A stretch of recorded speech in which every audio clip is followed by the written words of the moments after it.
Okay, welcome to this edition of Inside the Cardinal Playbook. We're going to talk a little bit about the Doane game last Saturday, and then we open up with our conference schedule this Saturday against St. Joe at noon. Coach, looking at the team, I thought defensively we really improved from the first week.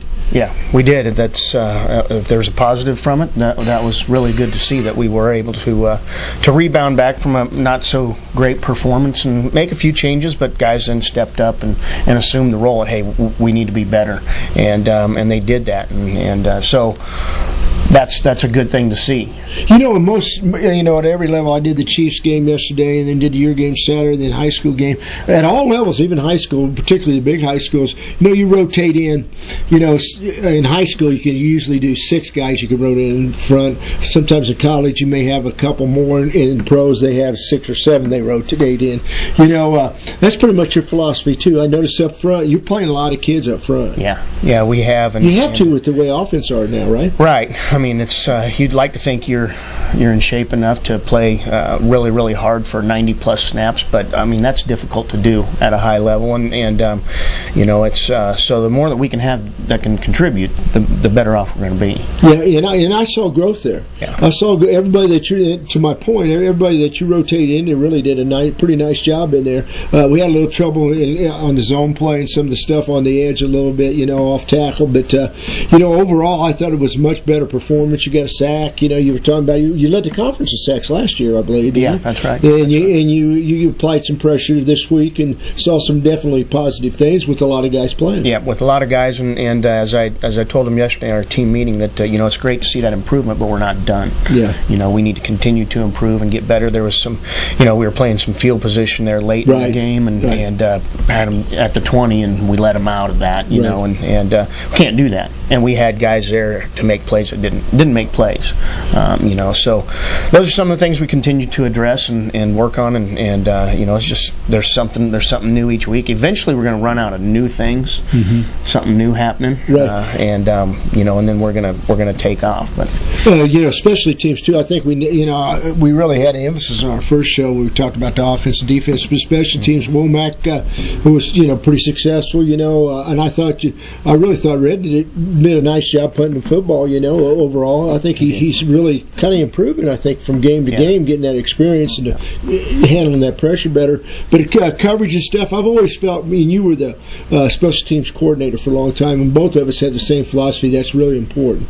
And you kind of traditionally have always been good on your kickoff coverage, and that slipped a little bit this week. Yeah, it really did, and it's one of those. It's an attitude play, it really is, and you beat a lot of returns with speed, and we were looking at some different things. Our eyes weren't right, and we end up in some areas we're not supposed to be, or on the backside of the blocks and whatnot, and you can't do those things. Right. And I think that's one thing that's disappointing, is that we're still trying to figure out how to be consistent in all phases of the game, because we've shown good things offensively and special teams in week 1, and then not so much defensively. Then this week defensively, but not offensively, and special teams. Like, really, guys, what are we doing? Right. Because it's been the same approach, so there's consistency that way. Well, they are human beings. I know it, and but we got to understand we get 10 opportunities. No, I get it. And that's limited opportunities. Yeah, it is. I mean, that's what you get. That's the game. I got to ask you, and Rick, I think took it the wrong way when I said I couldn't see it on the instant replay because we didn't have the instant replay, and I didn't mean it that way.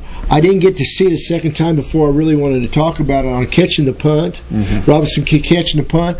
He fair caught. He gave the signal, but you still have to have room. The way I saw it, and the reason why I asked this, and I wanted Rick to hear this too, I walked out and had 2 of your parents stop me and ask what I saw, up in the press box, which I think was a fair question, because I think Rick felt the same way I did. I'm not sure he got the full amount of room that he's allotted to catch that ball. Am I right? Yeah, you're absolutely right. And on film, you can see it's one of our. It does go off one of our players, but it's a Doane player that's engaged, shoving him into the return man. Right. And that's where the foul comes in. Yeah. Is because they've got to have a 1 yard rate. It's about a 10-2 on either side. It's a cushion. I talked about the halo. and it's really a halo around that receiver when he does do the fair catch. Yeah. And I know the halo rule, and to me, where I was setting was that it was obvious. And boy, that was, in my opinion, and I said this at the end of the ball game, I thought it was the pivotal point in the ball game. It was. It was because we didn't do enough things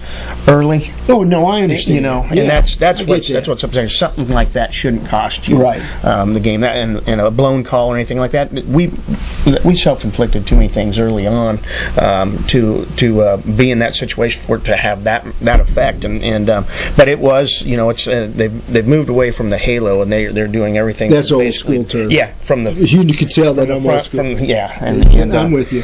But the halo probably does explain it better to people that were asking me, and probably you have to answer the old way we used to determine it was that way. It was really heads up by the Doane kid. Yeah, it really was heads up. It was to take our guys. It was definitely heads up. Okay, great question was asked me too by Rick at the end of the ball game. Who just exactly is the William Jewell football team? We had a great offensive performance, without a doubt, up in Rapid City, and then we played great defense, and we without a doubt on Saturday. So we saw growth, but I couldn't answer that question, and I thought, that's a great question, Rick, but I'm going to ask Shawn, and Shawn doesn't have to answer, but he is the head coach. No, so I am. And I do, this program is for you, even though but I don't want to put you on the spot. No. Where do you think you're at? And I think that's probably what the fans are probably looking at. I think it's pretty evident we're still figuring things out. Yeah. And I think that's a fair assessment. That's because why is it one week we show up, play well on this side of the ball, and then this week we don't here and whatnot. And the bottom line is, if we eradicate finesse, well, there's nothing finesse about anything we ask our players to do, and we're still doing that. But also, it's that mental preparation and what's your mindset. And I think a lot of times, we think we got this. Oh, we can beat this team, And the only way we're going to win with our attitude Saturday is if our quarterback was going to bail us out, and that's what he was doing early on. Mm-hmm. And I'm just being real. Because we weren't playing well enough up front or at the skill position, to continue drives and whatnot, and we had to do it. Brad had to do it with his feet and whatnot, and so we can't have that. Because we didn't have that at South Dakota Mines. We were a machine. Yeah, and so where does that creep into it?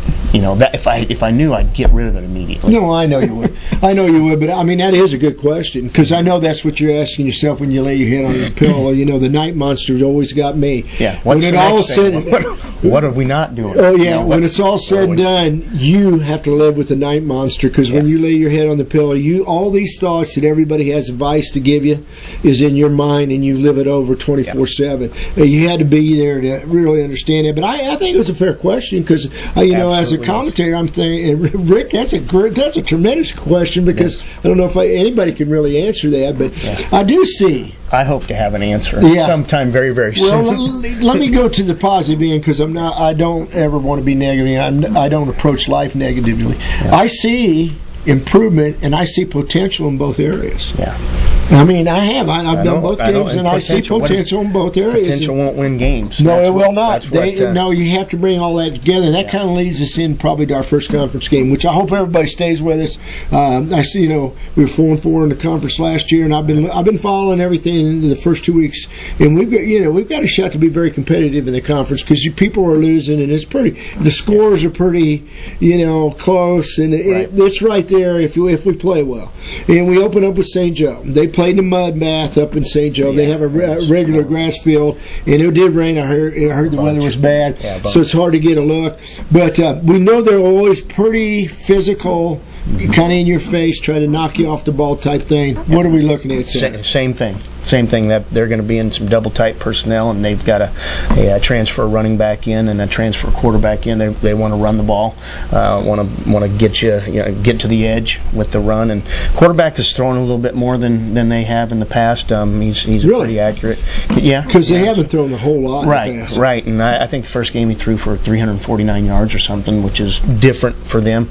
But they've they want to establish the run. They didn't do that very well against Edinburgh, Pennsylvania. Their first loss was a 1-point loss, but they started to come around in that second game, and nobody could throw the ball in that. Right. It was really bad conditions for a game, but that's what we're going to see from them, and they're going to be good. Everybody's good enough for us right now. What we have to do is have the right approach every single week, and prepare.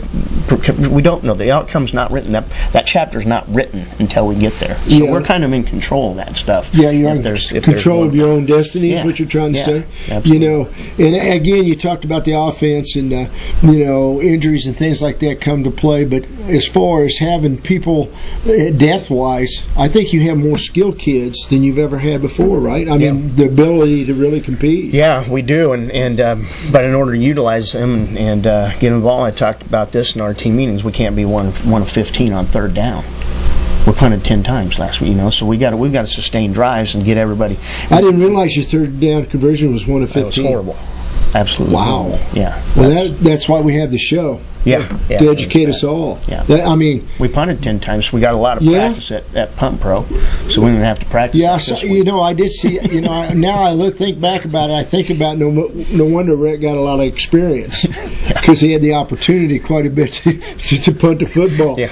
But I didn't realize it's 1 for 15. The pros are really conscious of that third down. And they really that's a big factor in professional football. Well, it's a big factor in high school football, little league football, or college. We were football, almost 50% the week before, right? And now we're 5 or whatever. 7. So outlook again. We had a good crowd. We had a decent crowd. I thought for opening a beautiful day. Yeah. And had a drum line. We had it all going. I know, it was awesome. And we had really the field looks great. Really makes the whole campus look a lot better. And I hope the fans at William Joe will hang with us. We'll be at 12 o'clock start, right? Yes. Again, first conference game. And a lot of good kids trying to find a way. Probably nobody has the answer of who is the William Jewell football Cardinals. We don't, but when it all happens, you want to be there. You want to say, hey, we witnessed when it finally started to click. So. That sounds good, Coach. Well, good luck to you and your staff and the kids this week. Let's get off to a good foot again in the GLBC against St. Joe this weekend. We'll see all you Cardinal fans, and that ends this edition of Inside the Cardinal Playbook.